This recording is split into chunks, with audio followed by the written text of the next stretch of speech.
أهلا وسهلا ومرحبا بكم في قناة الروندو. معكم عبد والصامد، فيديو جديد. ما تنساوش لايك واشتراك في القناة، ويلا هنبدأ.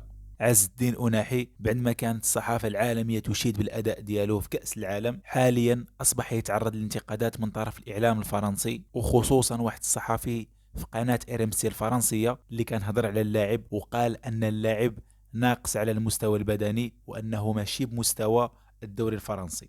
Unai, il a malheureusement un peu Alors, je sais qu'il y a des gens qui ont du mal avec ce discours, mais ils doivent être aveugles dans ce qui est devenu le foot. Et je ne dis pas que c'est positif ou pas positif, hein. C'est un constat.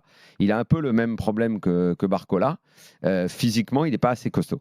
Ah, mais je l'appelle jambe de flamant rose. Donc, en fait, à un moment, ça n'est plus possible. Ça n'est plus Mais non. possible. Si vous regardez les joueurs comme ça n'existe plus. Après, on a Ouais, des mais joueurs, on a des Daniel, joueurs d'évitement moi, qui j'ai peuvent. souvent un problème. وطبعا غادي نتحدثوا على آخر الأخبار اللي تقول أن اللاعب عز الدين أناحي معروض للبيع من طرف إدارة مارسيليا، ولكن ما كان حتى شي عرض مهم من شي فريق كبير. البعض يقول أن ربما الوجهة القادمة للاعب ستكون في الأراضي السعودية في دوري روشن. ولنكون منصفين، اللاعب ما قدمش المستوى للجميع كان ينتظر منه، خصوصا أن ابن بلده وزميله في الفرقة أمين حارث ضمن مركز أساسي، كي تعتبر لاعب مهم عند غاتوزو مدرب مارسيليا. كأس إفريقيا غادي يكون منعطف مهم بالنسبة لأناحي، وغادي تكون عنده فرصة أخرى باش يثبت للجميع أنه لاعب جيد، وغير الظروف اللي ما ناسبتوش في الدوري الفرنسي، ولما لا يحصل على فرصة أخرى في الدوريات الأوروبية مع نادي محترم.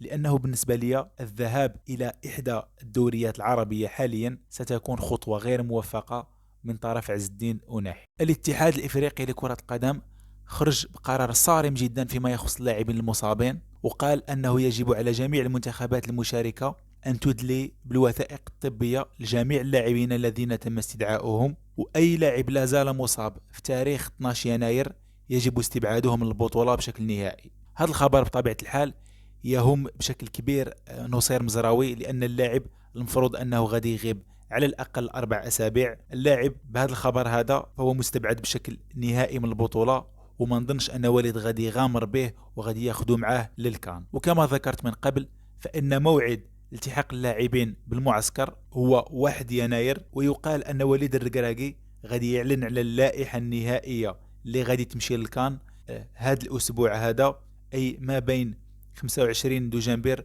و1 يناير غادي تكون اللائحة عند المغاربة إن شاء الله. بصراحة في الخبر التالي هو خبر مهم جدا لنا كمغاربة، ولنا الفخر أن بشرى الكربوبي غادي تكون أول امرأة في تاريخ كأس إفريقيا للأمم تدير مباريات البطولة كحكم رئيسي أو حكم وسط.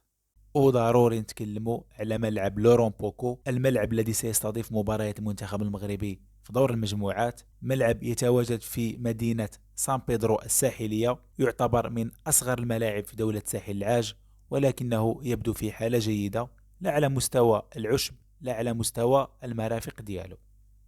بالنسبة لملف إبراهيم دياز خليته في آخر الفيديو لأنه ماشي مهم حاليا نتحدثوا عليه، ولكن اللاعب حسب المصادر المقربة منه أعطى الكلمة للجامعة وقال أنه يريد تمثيل المنتخب الوطني المغربي، ولكن بعض الأسباب هي اللي خلاته أنه يأخذ هذا القرار، وهي أولا مدرب إسبانيا لا يعتبر اللاعب أولوية بالنسبة له، ثانيا الاحتضان والاستقبال اللي تلقاه من طرف المغاربة خصوصا في الزيارة الأخيرة ديالو للمغرب لمدينة طنجة خلاه أنه يعيد النظر في القرار ديالو ويختار المغرب. السبب الثالث وهو الكلمة ديال الأب ديالو كانت مهمة جدا في اتخاذه هذا القرار. السؤال الذي يطرحه الجميع، علاش اللاعب لحد الآن مازال ما اعلنش بشكل رسمي على انضمامه للمنتخب؟